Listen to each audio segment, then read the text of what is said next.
नमस्कार मित्रांनो, जिल्हांतर्गत बदली प्रक्रिया 2025 आज 17 ऑगस्ट 2025 विस्थापित शिक्षकांचा पसंतीक्रम नोंदवण्याचा दुसरा दिवस 16 ऑगस्ट ते 19 ऑगस्टच्या दरम्यान विस्थापित शिक्षकांना पसंतीक्रम नोंदवण्यासाठी बदली पोर्टल उपलब्ध करून देण्यात आलेला आहे।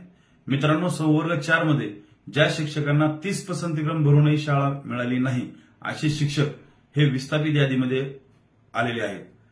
त्यानंतर बदली पोर्टलवर प्रत्येक जिल्ह्यावाईज रिक्त पदांची यादी संवर्ग 4च्या बदल्या झाल्यानंतर जी काही रिक्त पदं राहिलेली आहेत अशा शाळांची यादी प्रसिद्ध करण्यात आलेली आहे। विस्थापित शिक्षकांनी कालच्या व्हिडिओमध्ये सांगितल्याप्रमाणे 3 गोष्टीचा अभ्यास करून एक पूर्ण जिल्ह्यातील विस्थापित शिक्षकांची संख्या, रिक्त जागांची संख्या आणि आपली सिनियरिटी या 3 गोष्टींचा विचार करून योग्य पसंतीक्रम नोंदवणं गरजेचं आहे।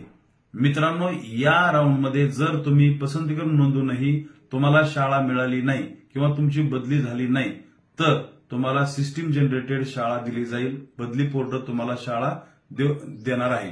त्यामुळे विस्थापित शिक्षकांना पसंतीक्रम नोंदवण्याचा हा शेवटचा संधी आहे।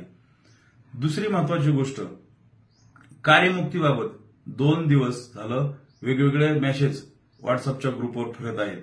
ज्या शिक्षकांच्या बदल्या झालेल्या आहेत त्या शिक्षकांच्या टीचर प्रोफाईलमध्ये नवीन शाळेचा युडाईस क्रमांक दिसत आहे आणि त्या शाळेत जॉईनिंग डेट सुद्धा म्हणजे समजा संवर्ग 1 ची, 2 ची, 3 आणि 4 या संवर्गाच्या बदल्या याद्या ज्या दिवशी प्रसिद्ध झाल्या त्या दिवशीची तारीख त्यांच्या टीचर प्रोफाईलमध्ये जॉईनिंग डेट म्हणून दाखवत आहे।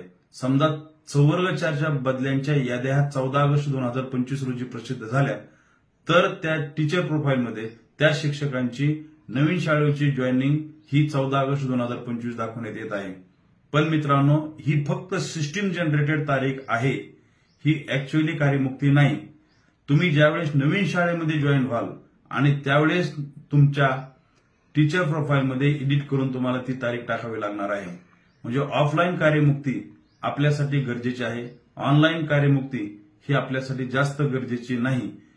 कारण ज्यांच्या बदल्या झालेल्या आहेत त्यांच्या नावाच्या समोर नवीन शाळेचा युडाईस क्रमांक आणि ज्या दिवशी बदली आदेश आलेले आहेत किंवा बदल्या यादी प्रसिद्ध झालेल्या आहेत त्या दिवशीची तारीख ही फक्त सिस्टीमला जनरेट करत आहे, तेही विन्सिस यांच्या।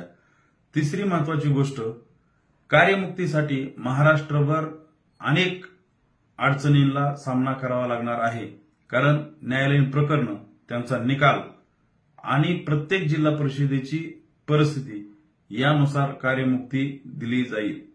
कार्यमुक्तीबाबत ग्रामविकास मंत्रालय, ग्रामविकास सचिव, ग्रामविकास मंत्री आणि महाराष्ट्रातील सर्व जिल्हा परिषदाचे सन्माननीय मुख्य कार्यकारी अधिकारी हे कार्यमुक्तीबाबत विचारविनिमय करून आदेश देतील। साधारण विस्थापित राऊंड झाल्यानंतर आणि त्यानंतरचा एक राऊंड अवघड क्षेत्रातल्या जागा भरण्यासाठी जो राऊंड आहे तो झाल्यानंतर कार्यमुक्ती दिली जाईल। आता विस्थापित शिक्षकांच्या बदल्या करण्यासाठी 4 दिवस, बदली प्रक्रिया राबवण्यासाठी 3 दिवस, त्यानंतर रिक्त पदांची यादी जाहीर होईल आणि त्यानंतर ज्या शिक्षकांची सुगम क्षेत्रामध्ये 10 वर्ष सेवा पूर्ण झालेली आहे असे शिक्षकांची यादी करून दुर्गम भागातील ज्या शाळा भरल्या गेल्या नाहीत किंवा ज्या शाळेवर शिक्षक गेले नाहीत त्या शाळेवर हे शिक्षक पाठवले जातील आणि त्यानंतर बदली प्रक्रिया पूर्ण होऊन विन्सिसचा इथं संबंध संपेल आणि ग्रामविकास विभाग, ग्रामविकास सचिव आणि सर्व मुख्य कार्यकारी अधिकारी हे कार्यमुक्तीबाबत विचारविनिमय करून योग्य ते आदेश देतील। साधारण ऑगस्टच्या शेवटी किंवा सप्टेंबरच्या पहिल्या आठवड्यामध्ये आपल्याला कार्यमुक्ती भेटण्याची दाट शक्यता आहे। तिसरी महत्वाची गोष्ट मित्रांनो, या आठवड्यामध्ये 15 मार्च 2024च्या संच मान्यतेच्या JR निकाल येणं अपेक्षित आहे। 30 जून पासून ते 14 ऑगस्ट पर्यंत साधारण 11 वेळेस 15 मार्च 2024च्या संच मान्यतेच्या JR सुनावणी झालेली आहे। याचिकाकर्त्यांचं म्हणणं ऐकून घेतलं, त्यानंतर शासनाचं म्हणणं ऐकून घेतलं, त्यानंतर पुन्हा एक बार त्याच्यावर प्रतिवाद करण्यासाठी याचिकाकर्त्यांना संधी दिली आणि याचिकाकर्त्यांनी केलेल्या वादावर पुन्हा एक बार स्पष्टीकरण देण्यासाठी शासकीय वकिलांना संधी देण्यात आली। त्यामुळं आता हिअरिंग पूर्ण झालेलं आहे। साधारण या आठवड्यामध्ये 15 मार्च 2024च्या JR संच मान्यतेच्या JR वर न्यायालयीन निकाल येणं अपेक्षित आहे। या निकालचा कशा पद्धतीने निकाल येतो हे पाहणं गरजेचं आहे।